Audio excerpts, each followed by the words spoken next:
Hi traders, it's Eddie here from TradeView and Happy New Year. Welcome to Trading Talk episode number 226.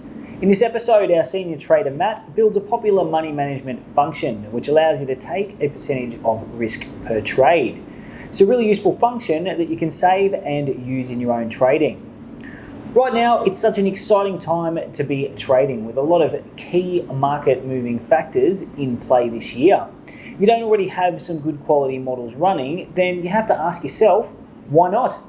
Look, becoming a successful trader doesn't happen overnight, but learning to build good quality algos is something that you can do if you're willing to put in the work and move forward. Let us help you take your trading to the next level this year in 2022. If you're already a client of ours, then give us a call today and we'll show you what to do next. And if you aren't a client of ours yet, a great starting point is the Online Systems Building Plus program, which we'll link to below.